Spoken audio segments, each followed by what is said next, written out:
Hello everyone, my name is Anna. Welcome back to another Delta Force video. I've had a ton of requests to see my settings on this game, so I'm going to go through the menus as quickly as I can and show you exactly what we're working with. Also, just keep in mind, I'm not a settings mastermind. I'm just simply sharing with you the settings that I have personally tweaked with, messed around with, and I've had great success with. So yeah, I hope you enjoyed today's video. Thank you for watching. Starting off under the graphics section, these first few settings here should just be kind of fill in with your monitor, graphics card. I personally recommend full screen, your resolution, your refresh rate, and your aspect ratio. I've set mine to 16:9. Brightness, this is personal preference. In-match frame rate cap and out of match, I've got both of those set to unlimited, so that way when you're out of match in the firing range, you have maximum FPS. I do have my sharpness turned up. VSync and fast sync are turned off. Default FOV, I plan 110. Vehicle FOV turned up all the way. Scope magnification off. And then as far as graphics settings, I prefer to have better FPS as opposed to just straight visual graphics. But I think the graphics in this game, even on low, look really nice. You've got good textures. You can see pretty well at distance. So I basically have everything set to low or turned off. I'm not going to go through each setting individually. Literally everything is low or turned off. Now, when we get down here to the bottom under super resolution, this setting was actually recommended to me from a good friend of mine. His name is Habs, and for some strange reason, this AMD fidelity with the balanced and the low latency, it just works really well. For my personal setup, I'm able to get like 240 FPS pretty consistently. Before I ran this setup here, or if this setup does not work for you, I also recommend turning everything off. Just literally turn off the resolution and turn off the low latency. I had good experience with that during the playtest and before I ran this exact setup. So try it both ways and see what works best for you. Under the audio tab, I find Delta Force to be a bit of a loud game, so I've turned my master volume down to around the 80 mark. Output, obviously headphones. HRTF, this is supposed to help you with like 360-degree audio, but to me, it makes the audio sound worse, so I turned it off. The music, I turned it down to around 10. Sound effects, 100. UI down to 50. Voice volume, I definitely recommend turning this off just to minimize the unnecessary yelling of the like AI voices or whatever. It's just annoying, so just turn off the voice volume. And then all this down here, personal preference, but I turned down the mic volume a little bit. Now, under the game tab, we're going to find one of the more important settings in the entire game, specifically to do with aiming down sights, and that's going to be the scope magnification adapts automatically. You're going to want this to be on. This is going to basically match your FOV when you're aiming down sights. It makes it easier to see people, easier to control recoil. It's just overall a better way to play the game. Moving over to mouse sensitivity, this is a very tricky section, and it is also very much personal preference. My mouse sensitivity is 4.15. I play on 1000 DPI, and I'm still not very comfortable with my sense. I'm still tweaking it almost daily, trying to figure out exactly what I need to do. So a big setting to dial in your sensitivity is going to be this ADS sensitivity type. I have mine on sensitivity per zoom, and I'm still playing around with my values. You can copy mine if you would like, but I'm still not 100% confident and comfortable with these values. During the playtest and initially when I played Delta Force, I played with sensitivity per zoom plus MDV.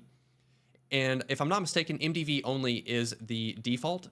Now what this means is monitor distance value, and this is going to try to match your scope sensitivities 1x all the way through 8x based off of your FOV. It's going to try to just find a nice middle ground there.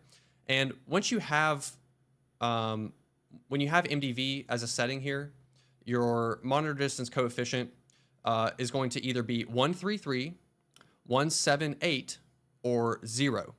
Those are the values that you're going to want to play with on your MDV if that's the route that you want to go. I think the sensitivity per zoom is a little bit more advanced. It's what I've been playing around with recently. I think the sensitivity per zoom plus MDV, and you set all your values at 1. I think I played at this time, or back in, like during the playtest, I'm pretty sure I played 133 as my coefficient. But yeah, set all these as 1 and just try that. See if that works as a more beginner-friendly option. But if you do get a little bit more advanced, the sense per zoom, I think, is probably the way to go long term. But again, I'm still dialing in my sensitivities here. But yeah, vehicles, I haven't even really messed with sensitivities. I still have these set to sense per zoom plus MDV. This is how I had it set up originally for my mouse sense, but I've been playing around a lot more recently with the sense per zoom. But hopefully this was a little bit more helpful with setting up your sensitivity. Moving over to keybinds, again, I find that this is a personal preference type of menu, but I'm gonna go through it anyway. You can check out what I'm using. I use crouch to toggle on C, prone is my control key, jump is obviously spacebar. I did substitute my peaking keybinds, their default to Q and E. I changed it to my mouse buttons. And I also play with them on hold. During the playtest, I played with them on toggle, but I found that I would just get killed too often, so I changed them to hold when the game dropped. Most of this stuff here looks pretty standard. Oh, melee, I changed to F. That is how I melee in other games as well. I switched around maybe like the abilities. I have my abilities on like 3 and 4. My grenade is on G. And then my ultimate is on X. So I did switch around a couple of like the abilities, but nothing too crazy. Yeah. Oh, this is another thing that you could change on here. Hold breath. You could definitely change this to toggle if you want.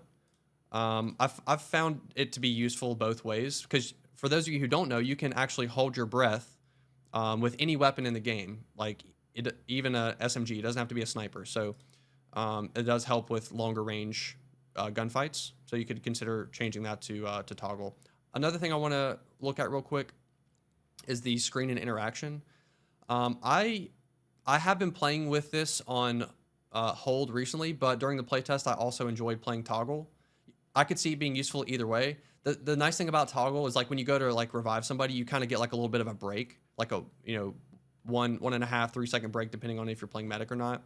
But the bad thing is you often get killed. So the holding is nice because I'm a lot more alert, and if someone gets shot, I can just immediately let go of the key and try to react. So you could play with that, see which one works better for you. But yeah, all this other stuff right here should be pretty standard. Vehicles, nothing crazy here under vehicles keybinds. Yeah. Wrapping up here under the screen tab, the performance parameters, I do have these turned on so I can see my FPS and other performance stats. Under the operations here, these two little tips settings, I do have these turned on because I'm just unfamiliar with operations. So whenever I do start playing that, I will need to have those extra tips available. Under this minimap, rotating perspective, I find this to be a very, very useful setting. So on default, this is actually off. So I recommend turning this on. That way your minimap will shift with the direction that you are turning, and it just helps with reading the map better, at least for me, with the way my brain works. So yeah, I think this is a very useful setting. That's all I have for y'all today. Thank you so much for watching. I hope that you found this video helpful in some way. If you did, please consider dropping a like and subscribing for more Delta Force videos. I will be doing a weapon build on every single gun in the game. I would say I'm about halfway done. But yeah, I hope that you found these settings helpful. If I missed a specific setting or maybe didn't explain something correctly, just leave a comment down below. I'll respond to you as quickly as I can. Hope everyone has a great new year. Thank you so much for all the incredible support this year. You guys have been killing it. And I'll see you in the next one.